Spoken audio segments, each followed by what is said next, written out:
Chester, the Daggers and Morecambe now have eyes on the main. There's no love lost. There's the goal! Oh, what a beauty! Header!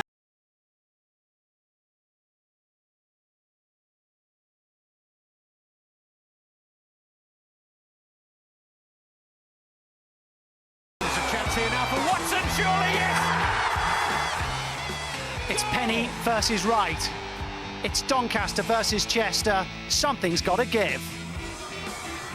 Well, at the beginning of the season, I said to Dave Penny, look, if there's a game at the end of the season that doesn't mean a great deal, can I come on for a few minutes? And he jokingly said, oh, OK, you can.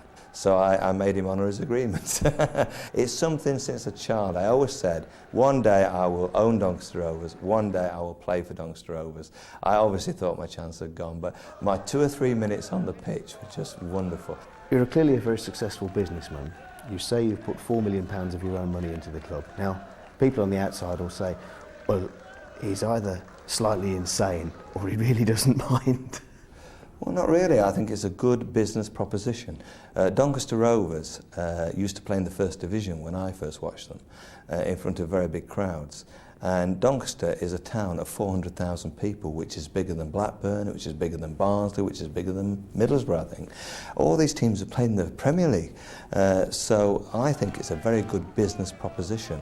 We remember how much dire straits Doncaster were in 5 years ago when they came out of the Football League. How much stronger, how much better equipped are you as a club trying to get back in? Well, we're fantastically equipped because number one is we've got no debts. Now, you tell me, well, the odd maybe 100,000 or maybe even 200,000, but certainly not 2, 5, 6 million that some of our, if we were in the third division next year, we'd be playing against teams that some of whom have got massive millions of pounds worth of debt. We haven't got that. Therefore, we're well equipped, and I would be very optimistic that if we did get to the third division, we'd be very quickly out of it, the right way up into the second. Away your biggest game of the season to date. How have you prepared the players? We've tried to do it exactly the same. We've gone slightly different in certain respect that we trained on the pitch last night under floodlights just to give them a feel of it, if you like. And we kept them out of the hotel last night, trained this morning, set pieces, got them to the hotel for the rest this afternoon, and hopefully they're well prepared. We can't do any more for them. Just hopefully as soon as they go across that white line, they're ready for it. Now, your home record hasn't been the greatest just in the last few weeks, but you've got the likes of Watson, Patterson back in the side. What are you expecting from them? Yeah, the reason we picked those, if we'd have been away, then it'd possibly been a slightly different team. But because we're home and the onus is on us, Jamie's come back from an injury, Andy Watson's come back from an injury, so they've got the quality to unlock the defence, we feel, and that's the reason that them two are playing really, along with Tris Whitman, who's got quality. They've got big lads at the back. If we can get it down and pass it, them three can cause problems. Now, the last time you met Chester, we saw it live on Sky, was a little bit on the spicy side. 2 of your players sent off, their manager sent to the stand. Have you felt the need to have a word with your players? Well, we said, I think we had before the game before that, we had one off as well, and we struggled to win that game. So I just reiterated really, it wasn't a nasty game by any stretch of the imaginations, and we've just said to him, just be careful. It's in front of the Sky cameras. People who want to send people off, just use your heads. You've got to play with your hearts, but make sure you use your head as well. Dave, thanks very much for your time. Mark, Chester in the playoffs, this is what it's really been all about for your season. Have you come here, given your good away record, to win this game or to avoid defeat?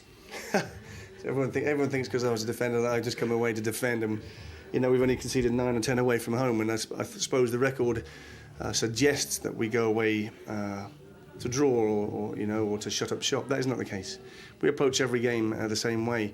With someone like Darrell Clare and Ryan Sugden on the inside, you've got all goals all day long. John Brady's hit form at the right time. Kevin McIntyre is a very exciting player in himself.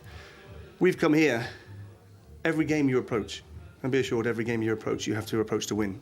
We don't come here to shut up shop. If I was going to shut up shop, I'd go 4-5-1, wouldn't I? That's not the case tonight. We've come here to ask questions of them. They've played 4-4-2, we've matched it. We haven't gone anywhere.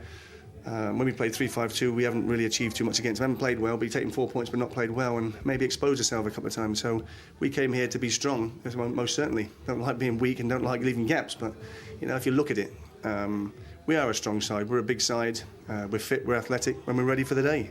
Mark, the last time the two sides met, it was a bit of a spicy side. They had 2 sent off, you were sent to the stand. Looking back, were you a bit hard done by?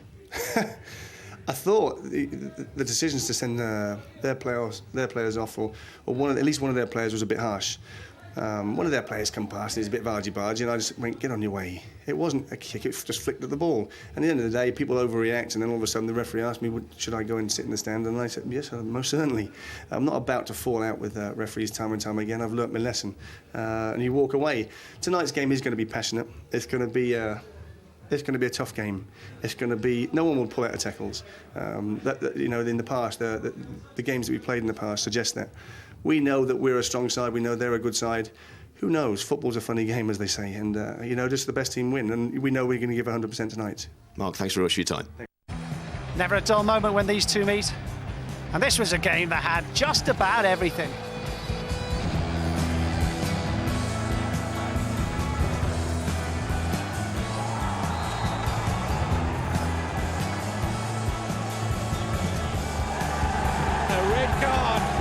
Being shown here.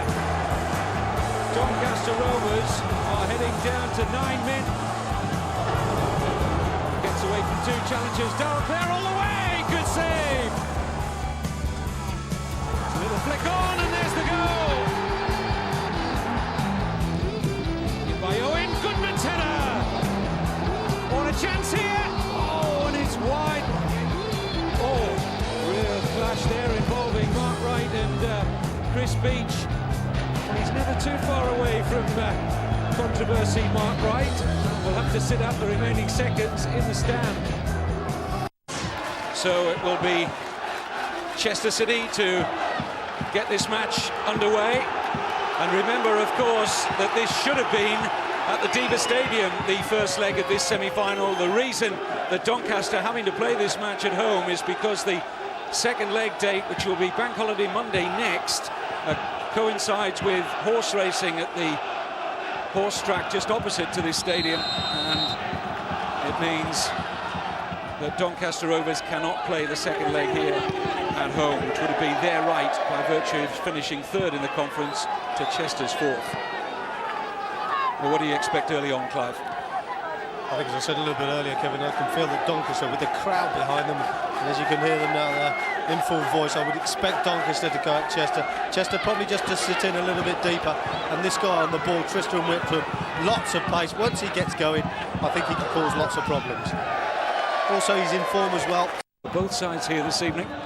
It's John Brady, who won the conference with Rushden 2 years ago, to take the throw. And they look to exploit their height in there. Back out with Brady again. Space for the cross now. Taken down by Doolan, who finds Patterson, who looks early now for Whitman. Good support play here from Jamie Patterson. Just for a moment looked like it might open up for Doncaster. Here's Marples. On the outside of Hatswell. And Watson will retrieve.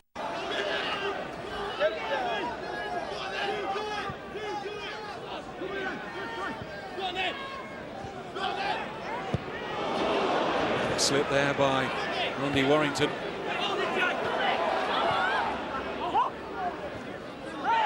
Doncaster goalkeeper didn't have the best of games when we were here at Bellevue last against Yeovil. No, he was struggling, wasn't he, in that opening 30 minutes or so, and just seemed to have maybe twisted his knee a little bit there as he went to strike that ball to clear it. Just tripped a little bit. I think that's no excuse for him, but yeah, he just struggled in the last time we saw him, and you know, he held his hands up after the game and admitted he didn't have his best game, so obviously he's going to be looking to do something about it today.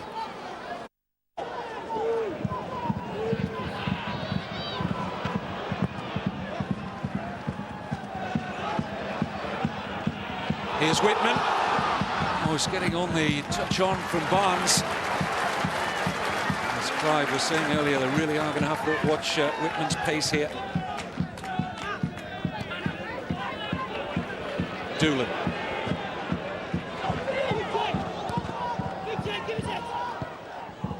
Barnes. Now Watson. Doolan.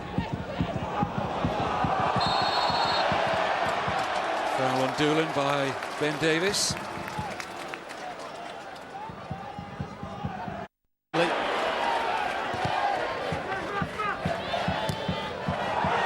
by Marples, who was caught there by McIntyre. And there's an angry confrontation. John Doolan leading the angry Doncaster delegation there, who are complaining at the challenge from McIntyre on Marples. The assistant referee is in there, just having a word with Nigel Miller. Well, I'm not too sure if there was much intention here by Kevin McIntyre. I think he just stood his ground, possibly an obstruction, if anything, but I feel that he followed through. I think that Simon Marples has just collided with him. Better of the two sides. Doncaster look a little edgy. Yeah, I'd agree with that. I think they've also played into Chester's hands a little bit, especially with the back four. There's an onus really on the two fullbacks for me. The two wide players, Patterson and Andy Watson, have both been getting wide, but they've just not had any service. Andy Watson especially not been involved at all in the game so far. Helped on by Sugden. Clare will give game chase here. And elbowed out of it illegally by Ryan.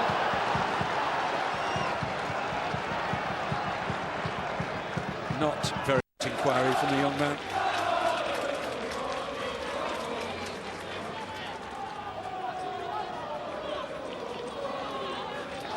Well, at some stage, though, Kevin, you just feel that someone's got to take a go at the goal for either side. You know, we haven't seen really a shot in venom yet. Maybe now.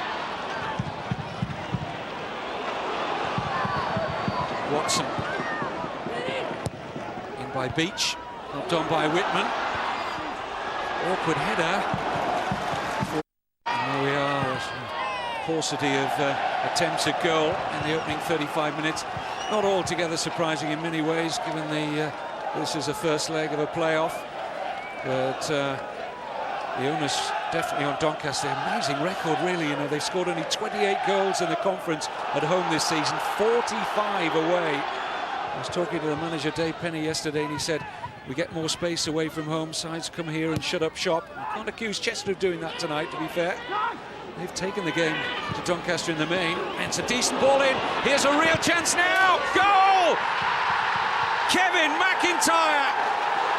Well, would you believe this is quite a story?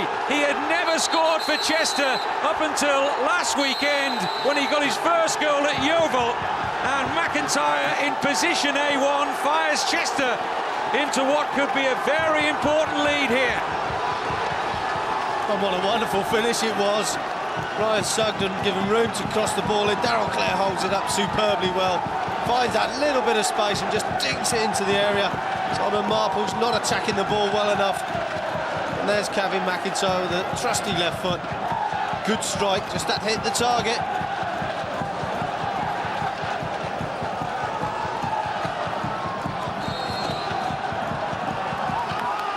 Darrell Clare really causing the problems initially. Doolan. Now Marples.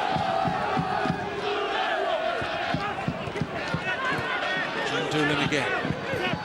Whitman. Chance to turn and run at the Chester defence. Eventually by McIntyre. Barnes. Ravenhill getting in there. Might fall. Ricky Ravenhill off the bar. Well, I said he'd been a peripheral figure up until that moment. And Ricky Ravenhill, the young Doncaster midfield player, was preciously close there to the equaliser. Now Ryan. Playing it now for Doolan, whose control let him down, and this is Sugden.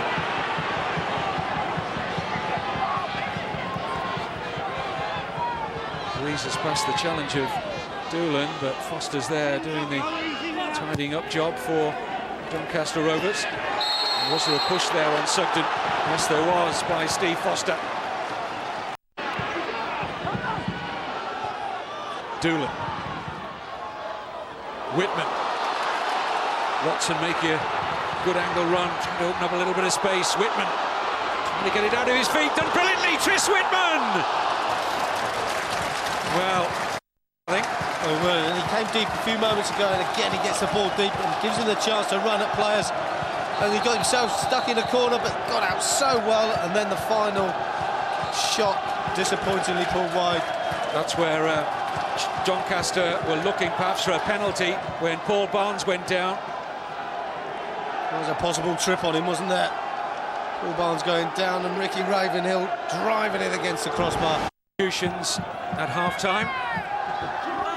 Tris Whitman and Ricky Ravenhill will get the second half underway, and certainly the more difficult team talk during the break would have been for Dave Penny on how his side can get some concerted pressure on what was the meanest defence in the conference season just past, that of Chester. Just 31 goals conceded in all, and just 10 in 21 away matches. 12 clean sheets in that time. Chester, well, he was an England defender, he knows all about that.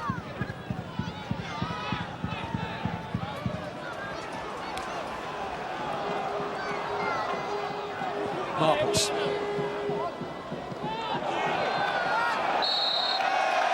To them when it's on, but the fullbacks need to get into those positions nice and early to give the goalkeeper the option. This time Andy Warrington giving the ball away. At least Doncaster trying to get the ball down on the ground and pass the ball in. It's a good ball. Whitman. Doolan. A lot of pressure here, John Doolan. Somehow he emerges still in possession. Marples.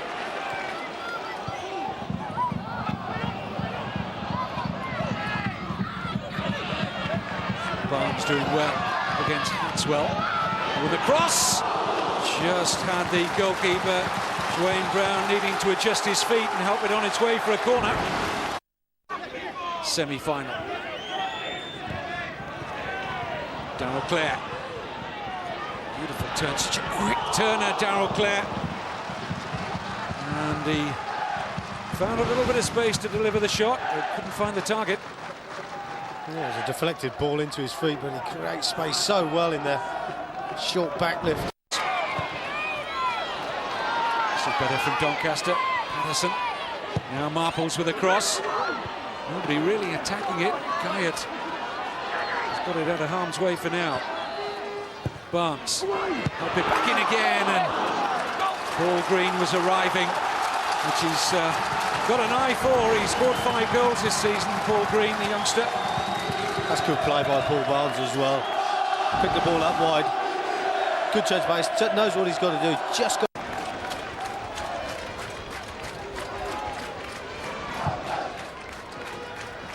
Giant clearance from Warrington. Barnes with the header on. Jamie Patterson with the corner.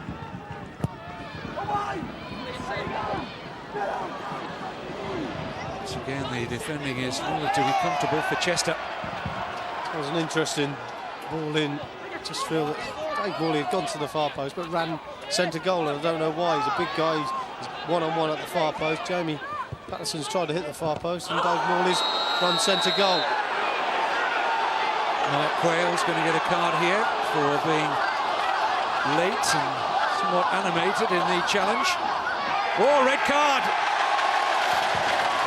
Mark Quayle becomes the 12th Chester City player sent off this season, and he's only been on the field a couple of minutes. And, well, he certainly was nowhere near the ball. And Mark Quayle sees red very early after his arrival off the bench. Well, this is one we want to see again. Well, I can't see that. That's a red card. I'm not too sure a direct red was justified there. Well, Mark Quayle's just been serving a suspension, and he's got another on the way now. His second sending off of the season, and being helped pretty smartly into the dressing room, and Mark Wright's got plenty to chew over. Well, for me, I just feel he's a little bit unfortunate there. His first challenge, he's only been on the park a couple of minutes. It wasn't really high. A little over 60 seconds of stoppage time remaining. Morley to help it forward again. It's food and drink, isn't it, for Chester when the ball is played forward in the air. Now they try and work it on the ground. This is the route, really, for Doncaster. Ravenhill's shot. Again, throw bodies at it, Chester, and Ravenhill is rolling about in agony deep inside the Chester half as players continuing here. I don't think the referee's actually seen him, but as he's got his leg in the air, you feel that he should be okay. I mean, if he's that badly injured, he should keep his leg on the floor. Maybe it's just a touch of cramp, I'm not sure.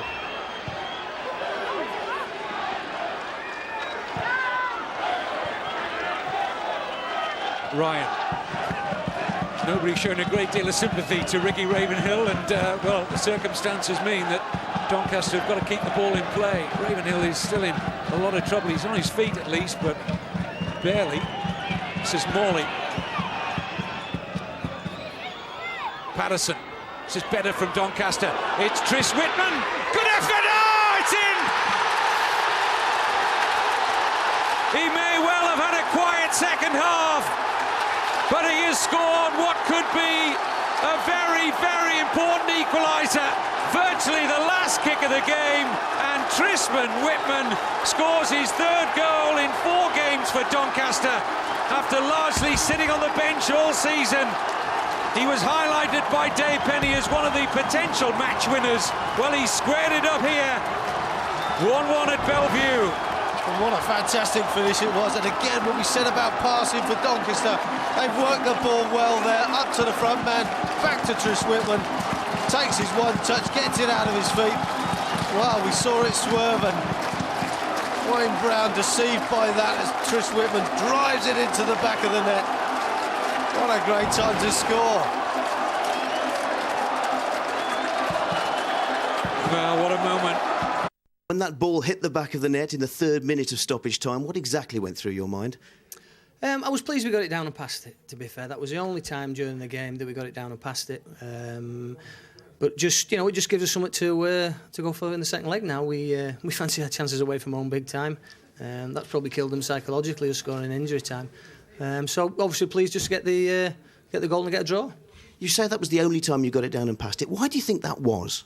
I don't know, I think frustration. They worked very hard, to be fair. The front two stopped us playing, stopped us getting out to the full-backs, what we like to do. Invariably was left to the 2 centre-halves to distribute it, and invariably we knocked it long, which suited their game. They kept heading it back at us and kept coming at us. But, having said that, that's perhaps a little bit unkind. We did create a couple of chances.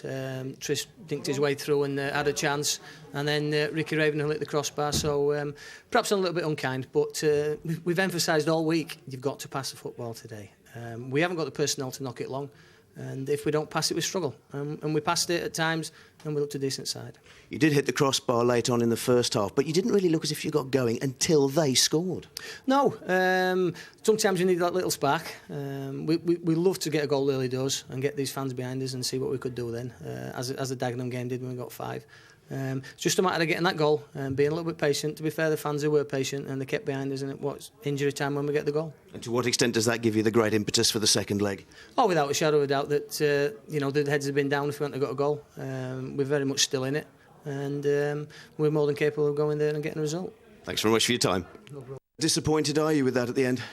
Yeah, very disappointed. I'd have to see it on the television, but it's right by us. Mark Quayle's got the ball. I don't know what it looks like on the television, but it looked like to me he's got the ball. And if he has, then it's a bad decision. And I've got to have a look at it. And we're looking at the television now. Well, I think he's got the ball. I don't think that's a sending off. I've got to, it's hard. The boy's been on the field 30 seconds. 30 seconds. All of a sudden, he's gone into a challenge. From that sort of angle, it don't look too good. The same as the Sol Campbell thing when you see on the television. From where we're sat, he's clipped the ball. He's gone in, but the lad's caught him. He's got a big cut on his leg. At the end of the day, it's a man's game. It's a contact sport. I'm disappointed in that because it cost us. Because they got out and they penned us, and all of a sudden, with that man overloading us, they put it square and he smacked it. It went through, 4 or 5 pairs of legs, and all of a sudden it's in the back of our net. We gutted, really, because I thought we deserved and warranted a win. At the end of the day, from the way I'm standing here talking to you now, a 1-1 draw away from home in a playoff is a great result. Be assured of that. But I think we're really, really disappointed with with what went on. And I thought the ref had a great game. I thought he did. Honestly, up to that point when he, it's neither here nor there. And I think the crowd get behind him, and all of a sudden it makes it hard, and they send him off. And what I would say, he's probably the best referee we've had this season. You know, and I'm not going to knock him at all. From where he stood, you know, what they see is what they see, and they've got to act on it. It just cost us. It just cost us dearly, and you know, I've got a change room full of players in there that are so disappointed to have got a 1-1 draw.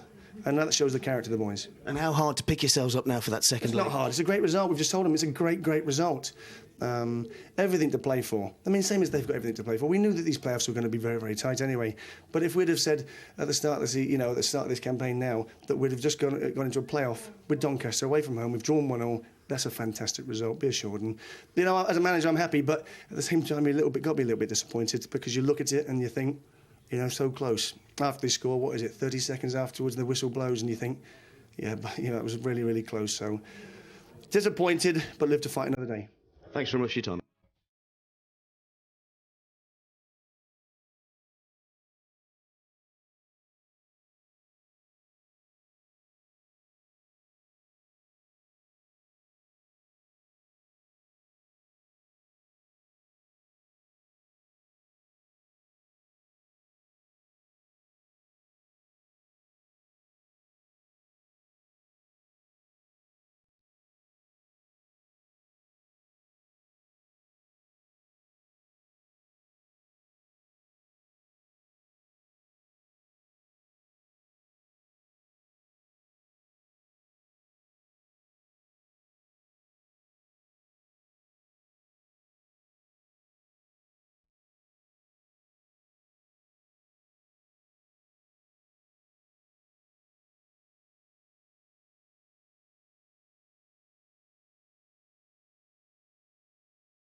Who've been there before, they've tasted it before, the fans have been there, they know what it's about, and I'm sure, you know, it's such an important game and big pressure for both sides.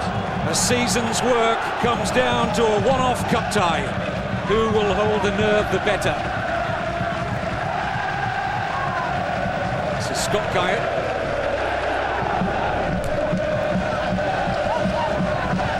Next Saturday at Stokes Britannia Stadium. Chase on here between Foster and Sugden. Patterson. It was rather unnecessary from McIntyre, who can be a little rash at times. Kevin McIntyre, to say the least, and certainly was too aggressive and late there on Patterson, who is playing with pain-killing injections at the moment. Jamie Patterson been out for a while with a knee injury. Well, I think after that challenge, he'll hope the painkillers are working. I think that's a typical situation when a ball's played into the wide man. Kevin McIntyre's been a defender in the past, playing wide of 4 now in midfield. Just a perfect opportunity for him to come and give, dare I say, give the wide player a kick. I think in this day and age, though, in the game today, you can't do that. You're going to get a yellow card. Still a little bit of ill feeling between Doncaster and McIntyre, who missed the whole of last season with a broken foot. Doncaster paid out a lot of medical bills to get him fit, and when he was fit, he moved to Chester, turned down a new deal. So Doncaster were actually not best pleased about that. No player obviously had his option. The replay there. I think from whichever angle you look, it's a bad challenge. Sugden. Fine challenge from Morley. Now Tierney. Not naturally left-sided, Fran Tierney likes to cut it on the right. Ball in by Ravenhill. Barnes, here's a chance, Tierney! The flag was up anyway. He did strike the top of the crossbar, but the sort of football that we said Doncaster didn't play too much in the first leg, where they were very edgy. Well, I think this was a tight decision, but as you said, you just see Paul Barnes running off the shoulder there of the defender, and he was just in that offside position. Franny Tierney, to be fair, should have scored, but we talked about Doncaster and the way they pass the ball about. That's a great bit of movement. As his 2 goals have shown at Yeovil and in the first leg. Whitman. Now Carton. Good foot in by Paul Green. Shots on here.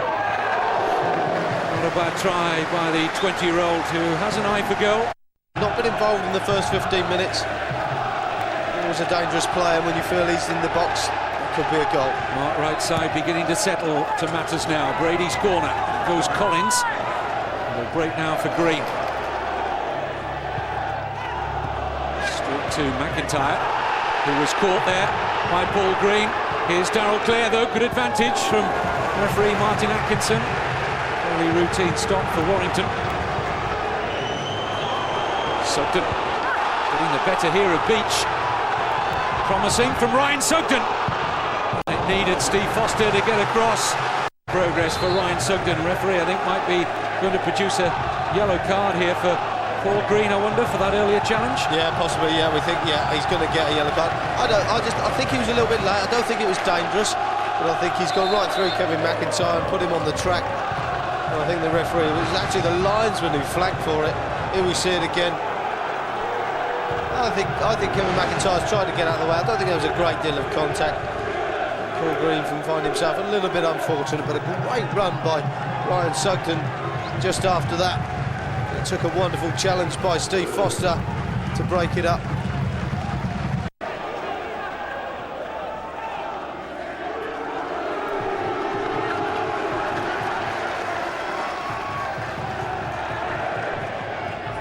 Clare. Did well to turn and find some space. Brady's header back in. Sugden's in there! Couldn't direct the header. It was a chance for Ryan Sugden. Well, it was, and it was a wonderful ball in by Darrell Clare. You see him doing his jinking turn. A great ball into that far post. John Brady just helping it back into the area. Ryan Sugden attacks the ball. Not too sure really if Andy Warrington should have come for it, because I couldn't see Ryan Sugden.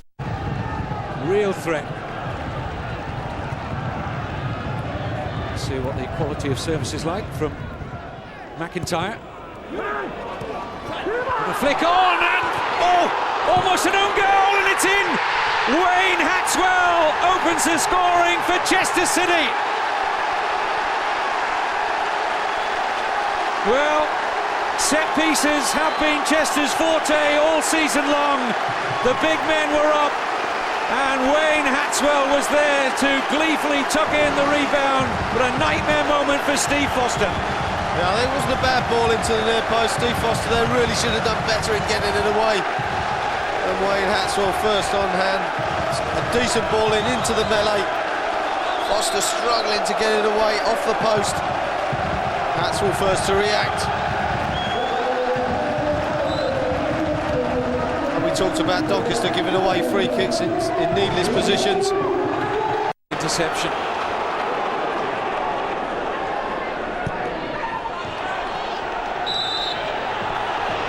There by Carden as Ryan went to ground. A meeting of bodies, says the referee, and will take no action there against Paul Carden. Well, I think Paul Carden deserves a card for this. He's given the ball away initially and chasing across the park. He's trying to get the ball back, and he was never going to get in a challenge with. Well, with the manager manager they've got, they're almost bound to be solid defensively. He knew a thing or two about defending, Mark Wright. It's a foul against Carden, who's just testing the patience of the referee. Paul Carden's just signed a new contract with Chester. His third spell with the club. He had a 4-month spell at Doncaster back in 2001. Have a record of very rarely losing from a winning position. Just once in the conference season just past did they lose after scoring first.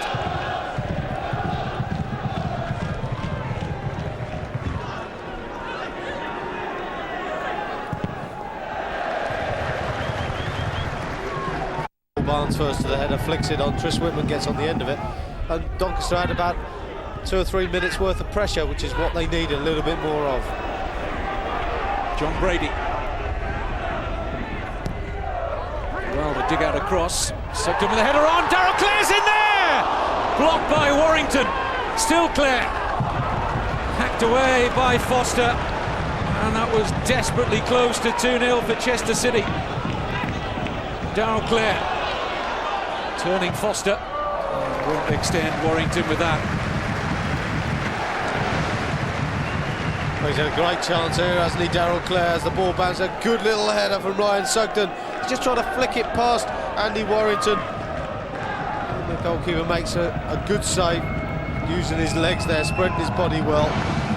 Too many better sides around in cup ties, and that's what we're down to, than Dagenham and Redbridge in recent seasons. So they can't be discounted. And remember, away goals do not count double. Tris Whitman. Now Patterson. Chance to get his cross in now. It's Jamie Patterson. Good save from Brown. Off the bar. Must be. Barnes scores. Doncaster Rovers are back in it. And the veteran player coach, remember the name, Paul Barnes. What a vital goal that could turn out to be. And just like Wayne Hatswell earlier, in the right place at the right time. Game on. Well, it all came from Tris Whitman. We said he should come deeper and pick the ball up and cause problems, and that's what he's done. And he's found Jamie Patterson. He's sort of cross shot a knee off of Franny Tierney off the crossbar, and there was Paul Barnes. Well, that's where the centre forward needs to be. That's where you want him, picking up the pieces, his power and his strength, just going through the goalkeeper, Wayne Brown.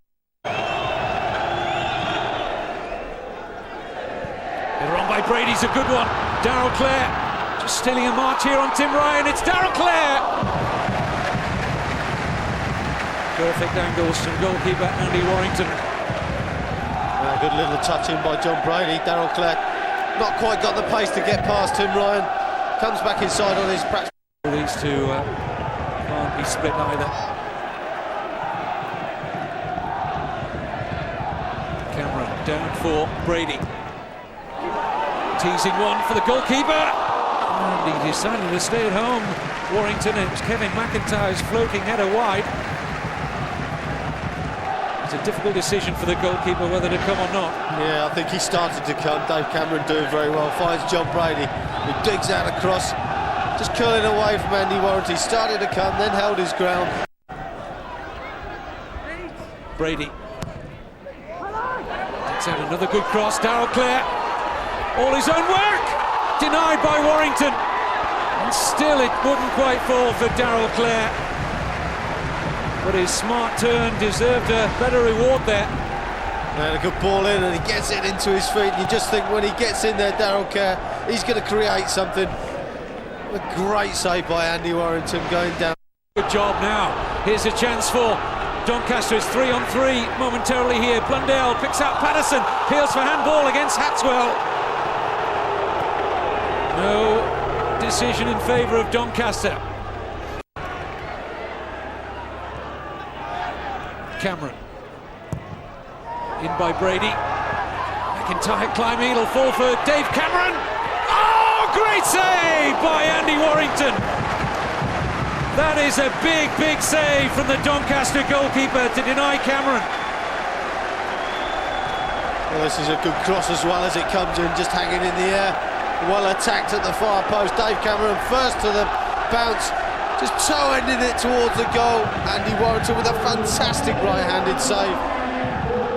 Well, he's not had a good match. Out here at the Diva Stadium, and indeed at Christie Park, is going to be a hero or perhaps a villain. Golden goal rule applies. And if we don't get a goal in the next 30 minutes, it's down to penalties.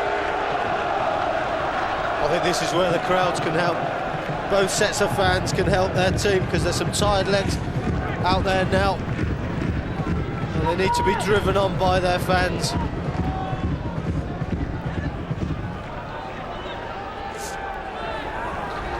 McIntyre. Player giving game chase. That's good running down there by Darrell Clare to force Dave Morley to concede the throw.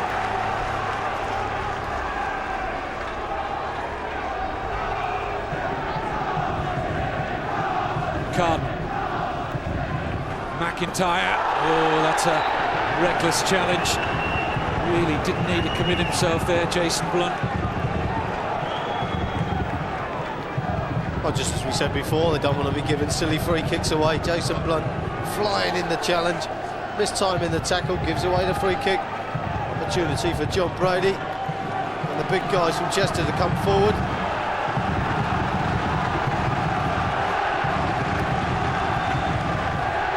John Brady will take the free kick. Bolland, Hatswell, Guyatt, Cameron, all big figures in there. What a waste of a free kick by Brady. Carden.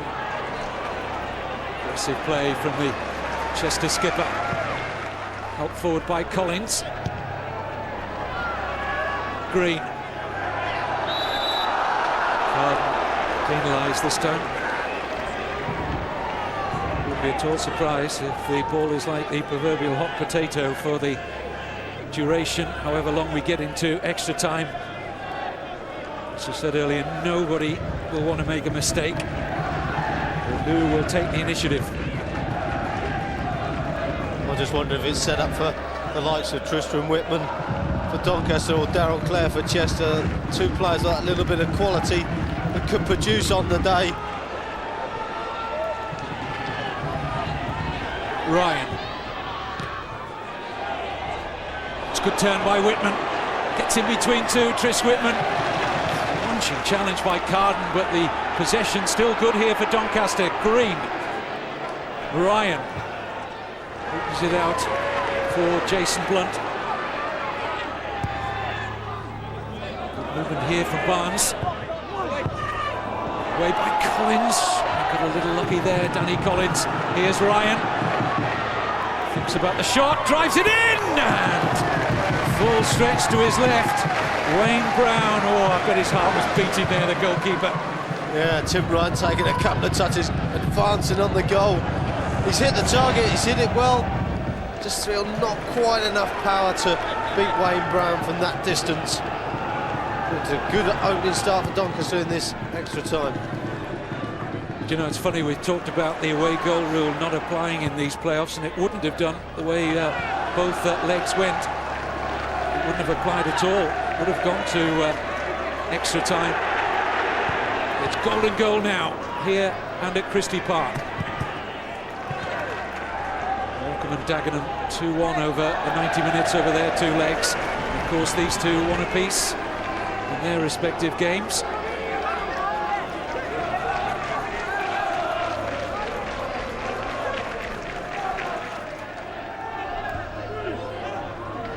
Prize so huge. A return to the Football League, perhaps for one of these two. Here's Ben Davis.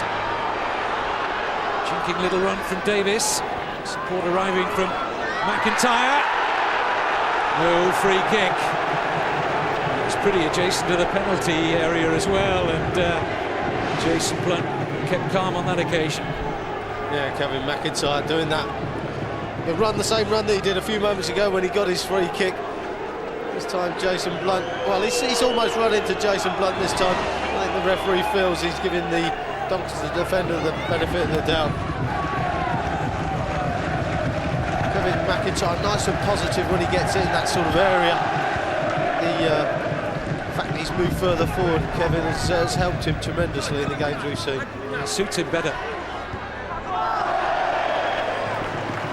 Interesting how managers can find selection and personnel, putting players into different areas so late into a season. Of course, in Mark Wright's case, actually in these playoff semi-finals, using a couple of centre-backs as full-backs. But knows well enough the complement of players he thinks can beat Doncaster over 2 legs. It's all going to come down to a mistake or a piece of outstanding skill. Hatswell, who opened the scoring with a throw. Oh, he's headed down, he fall for Guyett. Snapped away by Foster, now Whitman. Running into a bit of a cul-de-sac there, Tris Whitman.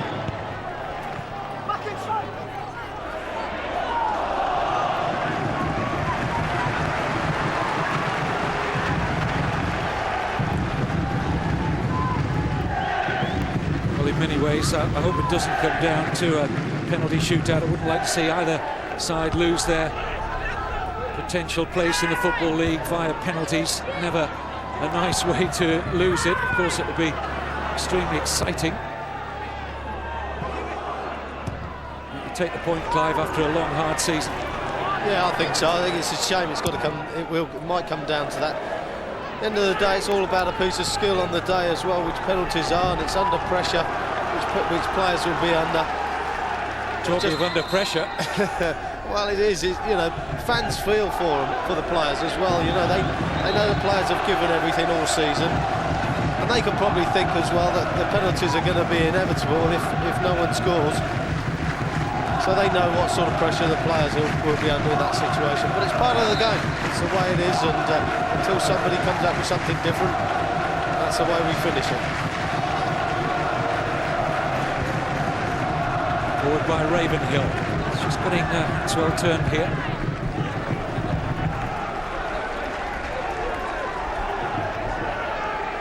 Jason Blunt with the Doncaster throw. Morley to help it forward.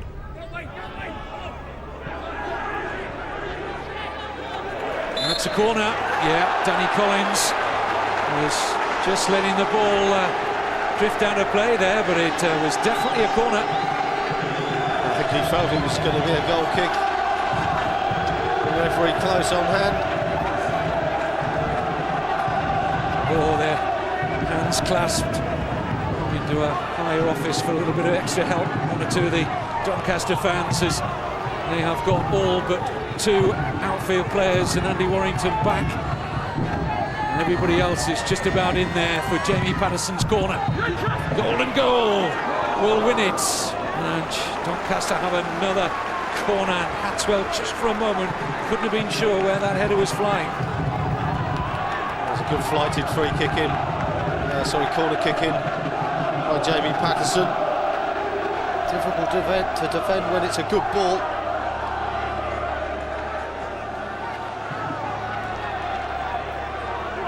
Patterson has come across to take the corner again. Foster, Morley, Ryan, all in there. Morley, keep this in. Now Paul Green. Jason Blunt. Climbed by Hatswell.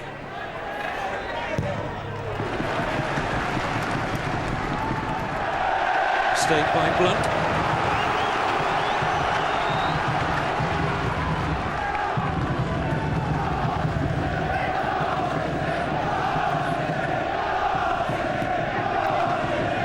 Reach out and grab the nervous tension around the Diva Stadium here as John Brady tries to find the header for Darrell Clare. But there was an offside flag up anyway against Chester. I think this was a great opportunity for John Brady.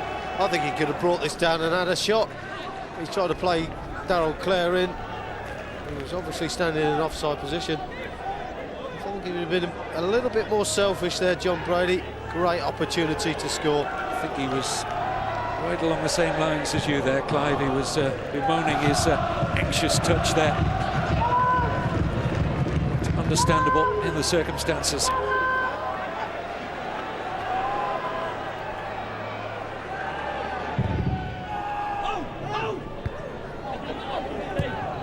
Forward by Bolland.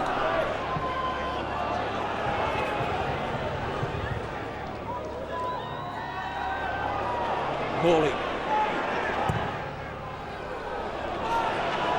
Barnes will get there ahead of Guyatt. Whitman in support. Carden. Terrific game he's had. He's worked so hard, the Chester City captain. Won endless tackles.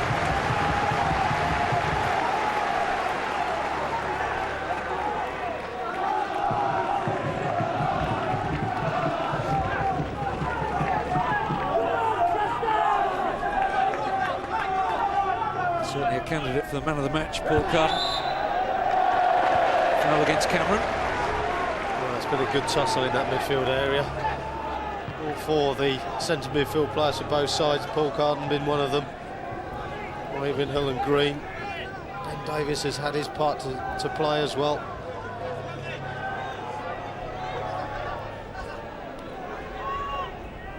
Well, he can't muster a chant or a cheer at the moment. Nerves just won't allow it. Morley. A little long, is it? Oh, it's kept in. Very well indeed by Ryan. And Doncaster will get a corner out of that. Tim Ryan was giving nothing up there. Yeah, defensively, John Brady going back there. Trying to let the ball run out of play. It was being held up in the wind.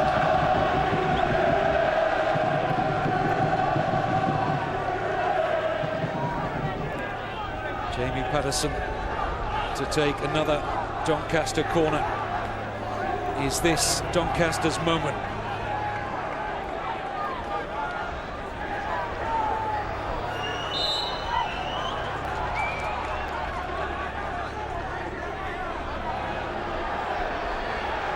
Patterson then got the heads, and Big Dave Morley was coming in. Doncaster players claiming there was an illegal arm or a push on Morley as he and Wayne Brown go head-to-head momentarily. There's a good bit of movement. They're looking to get Dave Morley in round the back. I just think Steve Foster probably got in his way a little bit there. Big Dave Morley coming over the top of everybody.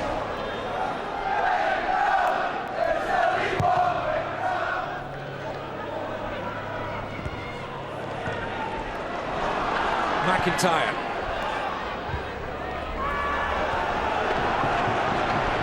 Blunt. Collins has missed the flight of that. Here's Barnes. Couldn't find the pass he was looking for Blundell. Cameron.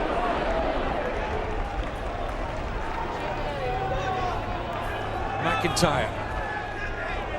Dave Cameron again.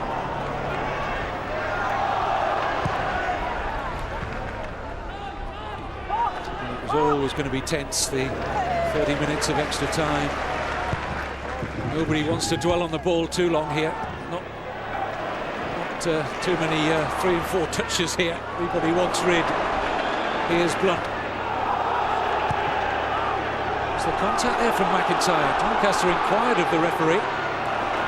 Ravenhill with a good foot in. It's not just the fact of being physically tired here now, mentally tired too. It's draining. It's a matter of concentration, Kevin, isn't it? They're going to have to keep thinking about what they're doing, play safe, which is what we're seeing, I think, for most of this extra time. Maybe a little bit too safe.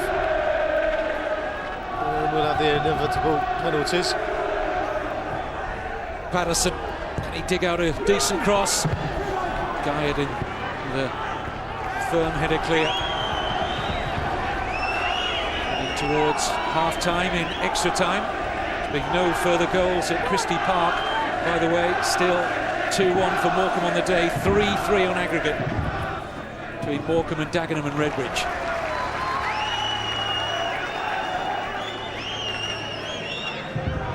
Morley, 4 waiting for the cross. Guyot's header away, finds only Tim Ryan. Morley back into the danger area again. Carden on Cameron. Getty her first, there might be something on. Foster denied him that. It's brave from Steve Foster. Brady has stayed down.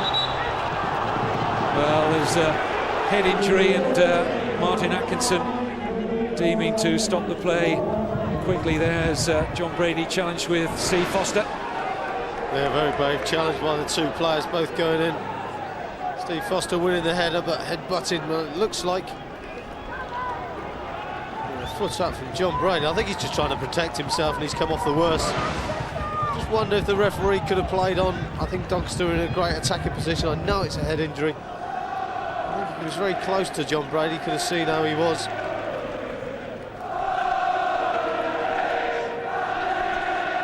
Just a bang on the head, looks like he'd be okay. I think the foot up there was where he saw big Steve Foster coming up. He didn't fancy the challenge too much. Just a little bit of protection. Joe Hinnigan administering the old smelling salts for John Brady. Little inquiry as to what game he's playing in, what's the score? Don't remind me. John Brady will tell the physio. It's a very tense semi-final playoff second leg between two sides who are desperate to regain their league status. Mark Wright had a spell, of course, at Oxford in the league. Dave Penny, in his first managerial job, was actually signed by Ian Snowden as a player for Doncaster. Looks like a good decision by Ian. Done a good job, hasn't he? Yeah, Dave Penny. Yeah, he has.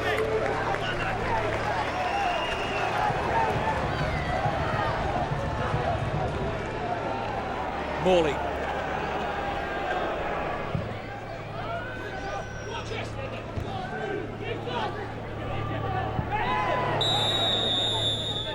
Half-time in extra time, and still no one has stepped forward centre stage to win this one.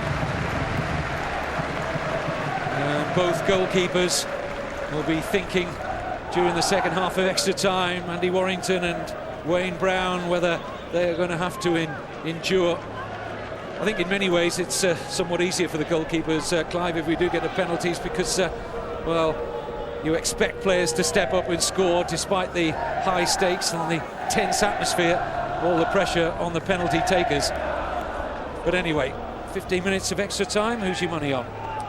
It's either way, isn't it, Kevin? It could go either way. I think both teams probably deserve to win. And it's funny how we talked about the 4 teams that were in the playoffs, and both games have gone to extra time. We said before the playoffs that any of the 4 teams could go up. You know, they wouldn't disgrace themselves by going up from the conference, and that's how it's turned out. Well, let's go up to Christie Park, and they are between halves of extra time as well. Morecambe 2, Dagenham and Redbridge 1, 3-3 on aggregate. 2 goals in the last 4 minutes at Christie Park in normal time. It looked like Rigoglioso had put Morecambe through to the final. Paul Terry in the 89th minute had different ideas for Dagenham. Here, 1-1 on the day, 2-2 on aggregate. And we're 15 minutes away from penalties. But remember, if we get a goal in the next quarter of an hour, it's a golden goal with a capital G. I think it's something we haven't really seen, though, Kevin, is it? Many shots in the last 15 or 20 minutes or so of the game, you know, where you'd expect perhaps 1 or 2 to take advantage of the wind that's out there. You think they might drive a few shots goalwards, and we haven't really seen that. So maybe someone's got to take it by the scruff of their neck and have that opportunity, see that opportunity and take it. Here's Whitman powering forward. Across comes Bolland. Now Ryan. Played up towards Barnes. Green has got well forward inside the area. Maxwell won an important header. Some push by Ravenhill on Davis.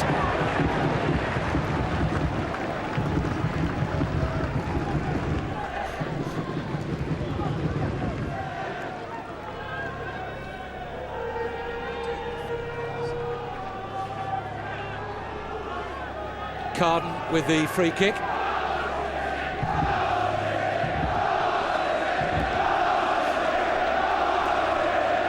Carden looking for some decent movement here. Guyatt's trying to wriggle clear of his marker, and the referee says that Scott Guyatt was manhandling Paul Barnes.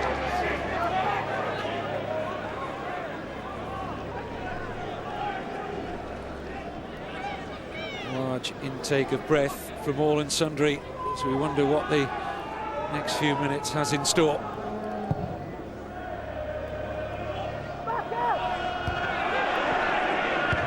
Forward by Ryan.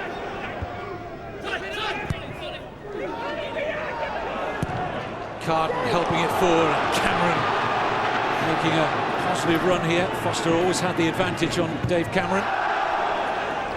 Did well to keep it in. Both sides claiming a throw. It's gone in favour of Doncaster. A bit of an altercation there with Ravenhill and Clare, but the referee was quickly in amongst it.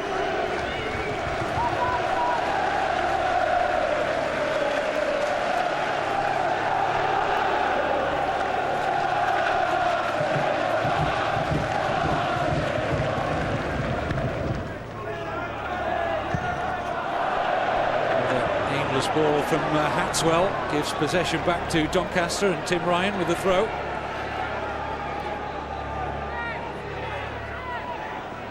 Place in the final at Stoke City on Saturday awaits the winners. Well,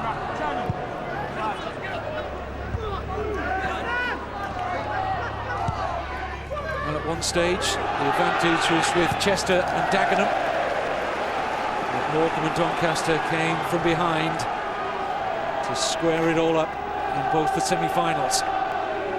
Ryan with another throw for Doncaster. Got plenty forward in and around the Chester penalty area.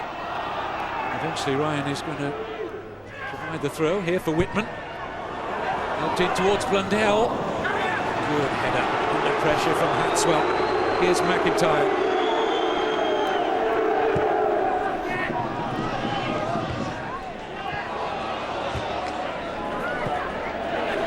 Good foot in by Ravenhill. Break kindly now for Doncaster and Paul Green.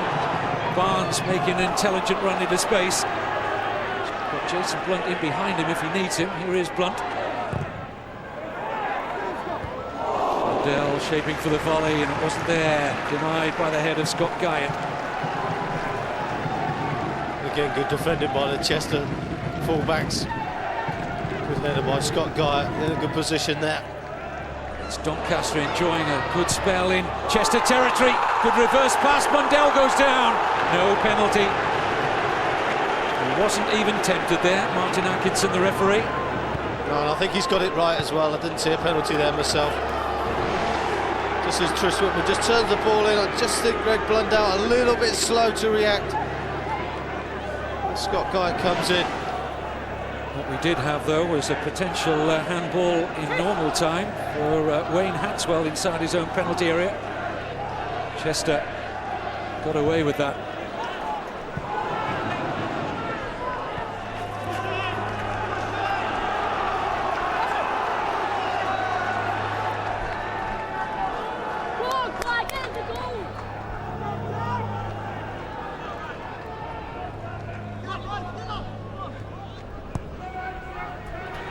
Hatswell.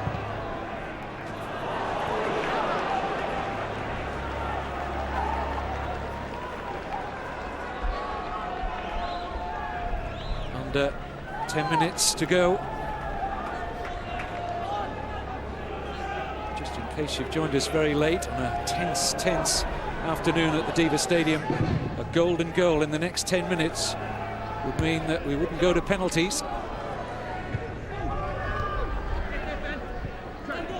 Either side has been very close to one in extra time. It has been a very cagey extra time period, and fully understandable with such a big prize at stake. Place in the final, one match away from a return to the Football League now. This is an interesting substitution. Paul Barnes, the player coach and skipper, is coming off, and Andy Watson is his replacement, player who's been on the transfer list at Doncaster this season, keeping his options open until the summer. There's a lot of clubs looking to pick up Andy Watson on a Bosman free transfer in the summer. That's a good opportunity for Andy Watson, isn't it? Just replacing Paul Barnes with the tired legs. The 35-year-old. It was difficult in extra time. And those extra years are on. But Andy Watson, always capable, lots of pace, lots of ability. Didn't show it in that first game, but now he's got the chance to maybe produce something. Incidentally, I can tell you, if we do get the penalties will be taken at the Chester City end, the end in which Andy Warrington is the goalkeeper for Doncaster, is defending at this moment. And the end was chosen on security, for security reasons.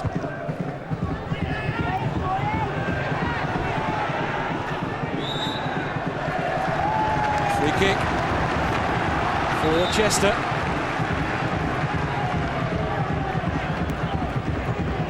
Ravenhill gone to ground, give away the free kick. He's just charged at Ben Davies as he went for the header. It's come off the worst.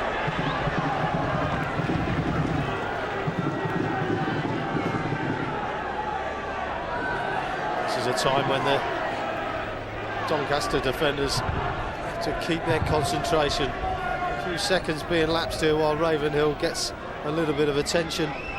Sometimes players can switch off. It's important they now concentrate and they mark their players in and around the edge of that penalty area.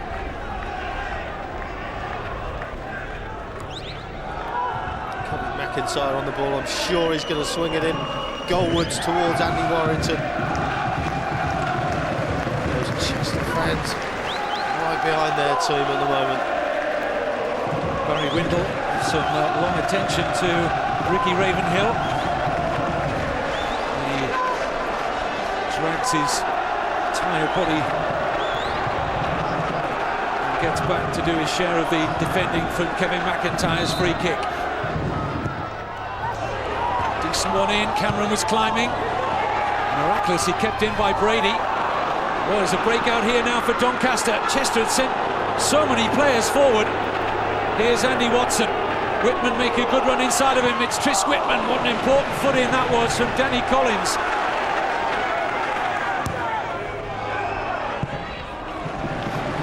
In there again.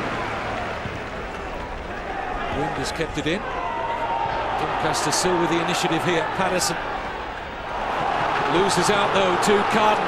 Darrell Clare trying to arc his run to stay onside. Ball played through towards Cameron instead, and Andy Warrington, keeper sweeper, read the play very well.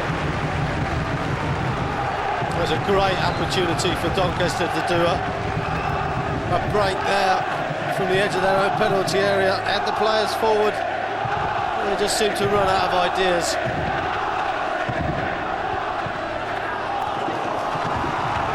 Well, if you're a Speedway fan, then Sky Sports 2, you can find Speedway next. We are staying, of course, with extra time and the playoffs, the inaugural playoffs in the conference, and they are so tense. Cameron. Away by Ravenhill. Still no golden goal at Christie Park either. It'd be amazing, wouldn't it, if the inaugural playoffs both were decided on penalty kicks.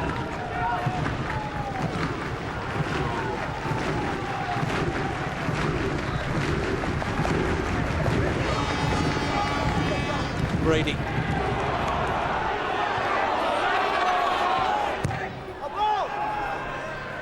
In by Foster. No one is leaving the Diva Stadium naturally with so much drama still to unfold.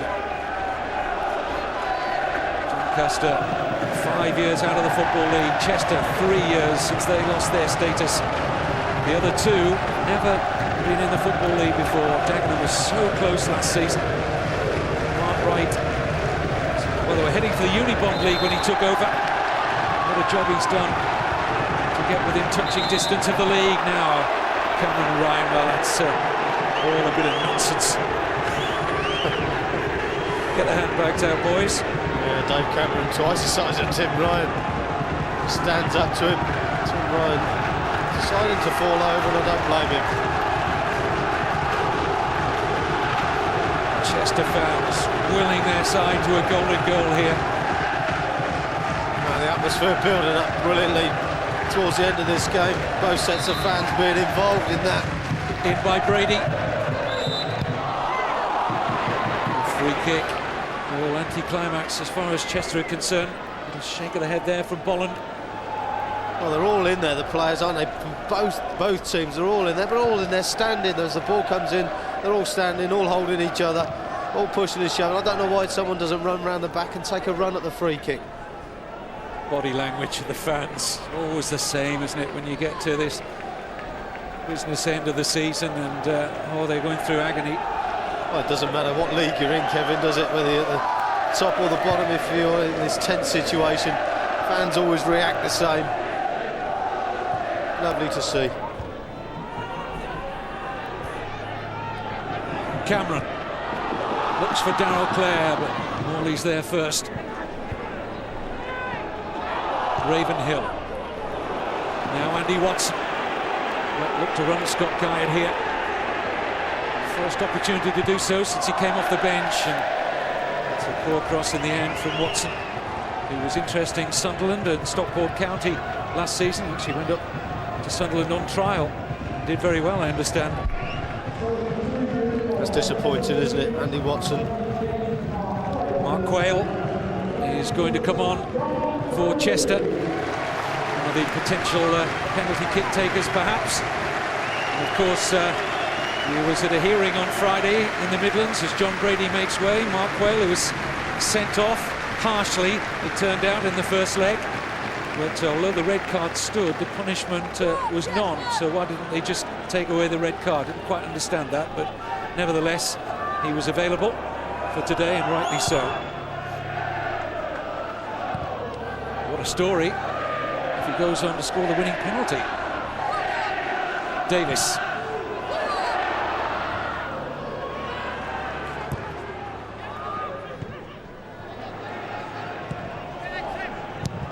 Thumped forward by Tim Ryan.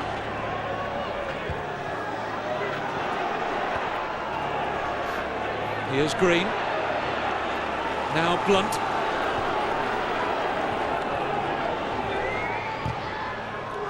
Laid in by Jason Blunt, and Scott Guyatt getting an important head onto that. Here's a chance, Ravenhill off the bar, but the whistle had already gone.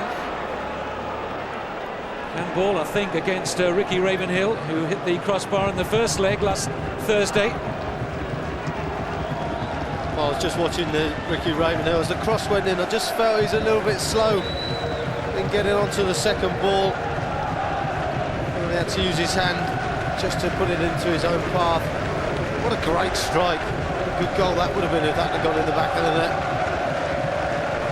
He's not scored for Doncaster. It wouldn't have counted anyway had it gone in. And we are now just seconds away from penalties in this conference playoff semi-final. They're heading close to penalties up with Christie Park as well, where it's still 2-1 to Morecambe on the day and 3-3 on aggregate. Cameron's strength and willingness has forced a corner out of Steve Foster. Well, what a dramatic finale this would be if Chester can score from this corner.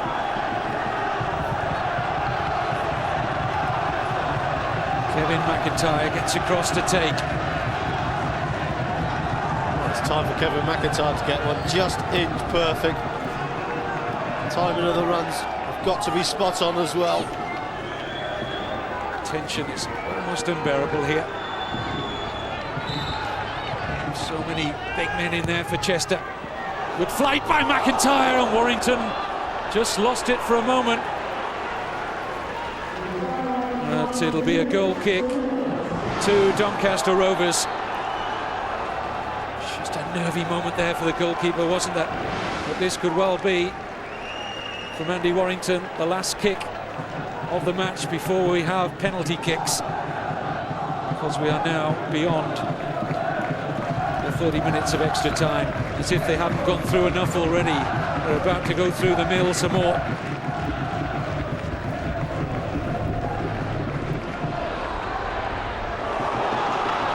Here's Cameron. Is there still time for Chester? Quayle. Foster in with the winning header, but it's a throw in for Chester City. Still we play on. Scott Guy had been invited forward to produce the long throw.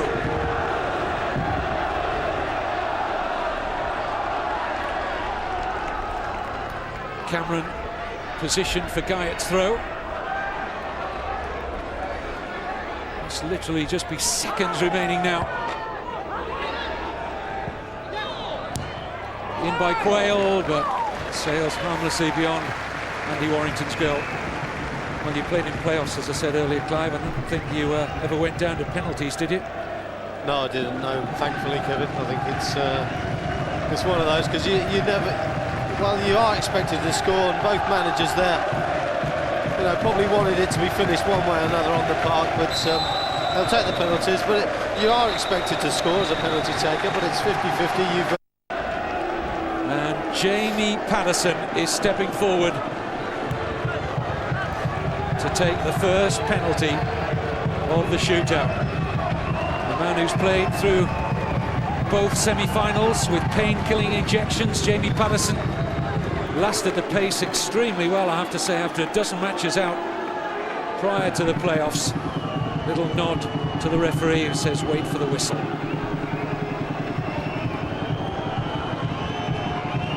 Always important to score the first. Pressure must be immense for Jamie Patterson. He sees the Chester City fans behind the goal as well. Jamie Patterson then with the first penalty. Won the conference with Halifax a few years ago. Can he keep his nerve? Oh, good save by Brown. Terrific save from Wayne Brown.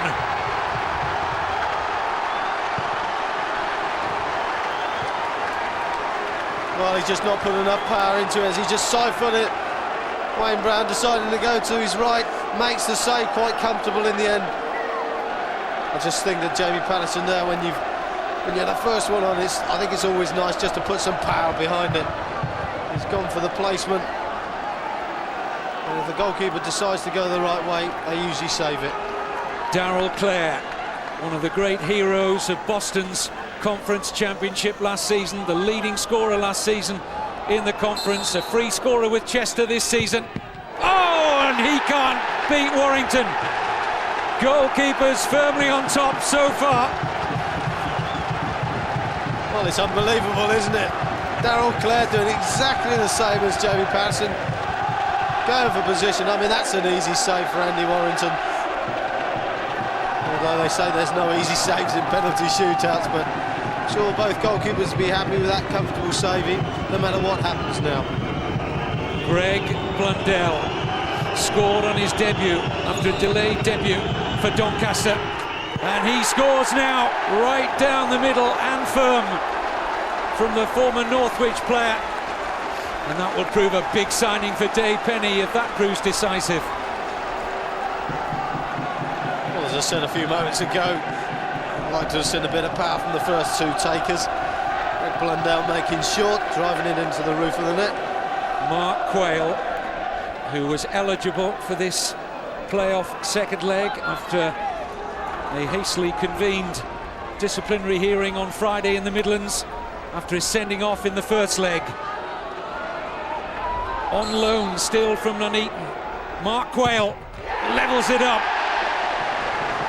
Coolly done, that couldn't have been more in the corner. No chance for Andy Warrington. No emotions as well. from Markwell, but a great drive into that bottom corner. No chance for the goalkeeper. Jason Blunt, signed during this season from Scarborough. His turn to keep the nerve, which he does very coolly indeed, sending Wayne Brown the long way. 2-1, an advantage Doncaster. He's keeping count, I think, Dave. Keeping his own notes there, isn't he?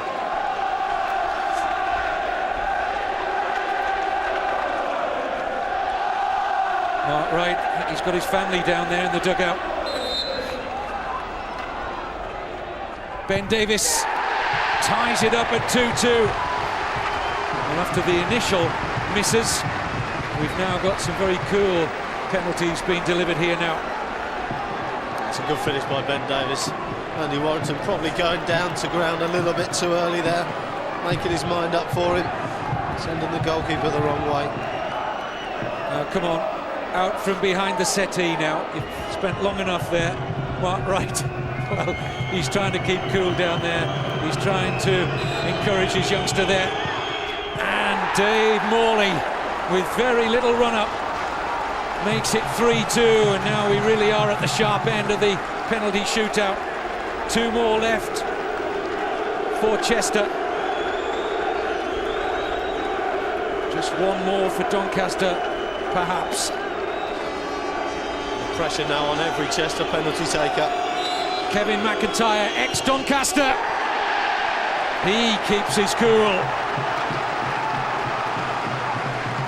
Good finish as well by Kevin McIntyre.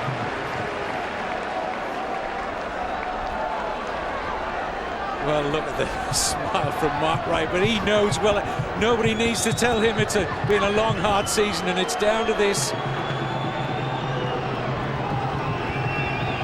Level. 1 penalty left each. The regulation 5. Tim Ryan. Oh, he only just squeezed it in.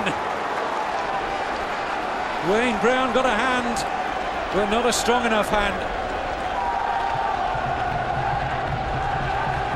Well, it went in, didn't it? I mean, I think doesn't matter how it goes in at this stage. He'll be happy with that, Tim Ryan. Wayne Brown just a little bit unlucky. And Dave Cameron has to score for Chester. And he hasn't! Doncaster Rovers are through to the playoff final. Andy Warrington made the save. Jubilation in one end of the field. Abject disappointment for Mark Wright and Chester City. Well, it's so disappointing when one team has to lose. Well, worked so hard all season, but unfortunately someone has to. But the save by Andy Warrington, probably going the right way from Dave Cameron's shot. Well, Chester City will be mortified by what's gone on. They really fancied themselves. They led for so long in the first leg, but one side had to go out today. Wayne Hatswell, who put Chester in front. They just can't be consoled at the moment. Very difficult moment for the losers, but for the winners. And it wasn't just the penalty save from Andy Warrington from Dave Cameron. I remember that save that we showed you a few minutes ago, just towards the end of normal time, when he saved from Dave Cameron. What a crucial save that turned out to be. Darrell Clare had 1 or 2 good opportunities. Mark Wright trying to go round now and lift his players. But it's Doncaster Rovers who take their place in the final at Stoke City's Britannia Stadium on Saturday. They are 1 game away from a return to the Football League. But this was the final penalty, and it wasn't very convincing, was it, to be fair? No, it wasn't. Dave again. Cameron. We went back to that Seifert situation where we had the first 2 penalties. Dave Cameron, not much of a run-up, wasn't going to get much power, he was going for accuracy. And in the end, the accuracy wasn't enough. Andy Warrington going the right way. It was a good height for him. And you just feel that goalkeeper's always got an opportunity when it's like that. Well, it's made for great drama, but it's a sorry way to go out. but both sides know the rules, knew that penalties was always a possibility. Darryl Clare getting a hug there from his manager. No return to the Football League for him just yet, and I'm sure Chester will be putting in a very strong challenge again next season. But Doncaster Rovers prevail here. Dave Penny, what an afternoon it's been, and now you're 90 minutes away from league football. Yeah, fantastic. As you can tell, we all lost our voices. Yeah, no, it went the whole hog. Once Chester went 1-0 up, I thought it's going to be hard to break these down. But I was really pleased the way we passed it. There's chalk and cheese the difference in performance between Thursday and today. And as I said, we're a better away team, so we're away on Saturday, so we'll have a good chance there. What did you say to your players at half-time? Because you came out second half really trying to get back into the game. Well, I think we was against the win in the first half, and we had the win in the second half, and the momentum just got with us, and we kept going, and we had a few chances. Eventually got one. Barney got another goal, been brilliant, and we just stuck in there and just kept going, and once you get the penalties, anything can happen really. But credit to the big man in goals, saved a couple for us. Absolutely. Let's have a word on the goalkeeper. Not only the penalty save at the end there, but that save just before full time. How crucial was that? Well, you can't put a price on that at the moment. He's made a great save off Darryl Clare when he's turned and done him, and he's made a big save off the big boy Cameron. So he's kept us in the game. In extra time, for me, it went so quick it was untrue, and we got the penalty takers sorted out. We'd had Barney off, he was one of them. We'd had Franny Tierney, he was one of them. So we had two of them off. But we've been practicing yesterday and Saturday, so the big man's come up trumps and got us through. Just tell me briefly, Dave, what does all this mean to Dave Penny? I don't know, it hasn't quite sunk in. I mean, obviously you can see the 1800 that we've got out there, absolutely fantastic, and I'm sure there'll be a lot more than that when we go down to Stoke. Well, we're quickly joined by Andy Warrington. Andy, a tremendous afternoon for you personally, the penalty save right at the end, but cast your mind back to that save you made from Dave Cameron right before full time.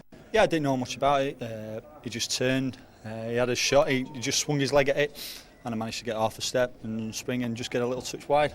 And like I say, very happy about that. Darryl Clare, the Chester striker, was in tears, understandably, when he came off there, but you denied him 2 or 3 times. Yeah, I made a couple of saves from him. I was very happy. Penalty save as well, but that was a great player. He had the promotion last year. Hopefully now we'll get Dagenham, and then hopefully we'll go up. Mark, 44 matches, and it all comes down to penalties. How are you feeling at the moment? Wouldn't like to say it on the television, the way I feel. I don't know if I swear and then I get in trouble again. I think we're all gutted. Over the 2 legs. Whether people like it or not, I thought we have been the better of the 2 sides. The difference today was their keeper. He had a worldie. He's pulled off 3 great saves and done it again down to penalties. We are disappointed, very, very disappointed. But I think, if we look at it, and it's no consolation for them boys in there, that we've only been together, this is our first season together. We always thought we would be better for next season. And we've taken it right to the wire for us to be so close to having a chance to get into the 3rd division. There's a lot of tears in there. They're really upset. They're really gutted, and they feel. I think they're a little bit disillusioned at the moment because over the 2 legs, the penalty decision, the sending off decision in the first leg was a massive decision. The referee had a good game, but they'd send him off. It gives them more chance to come and knock more quality balls in, and all of a sudden they score in the 93rd minute, and that's hard to bear, And all of a sudden we go 1 up today, and we've had 3 or 4 real good chances and not taking them, and a lot of it was down to the keeper. Which is a bit of a swine, really. But hey, that's life. We got to live and learn from it. We as staff and the club hurt as much as the players, and we got to do it and be better for next season. We just think we got a chance of. We have to look positive, take something positive out of it, and we know that we're a good side and we're a strong side. And next season, we'd have a great chance of competing again, and we're going to go and try and win it. Be assured, we'll try.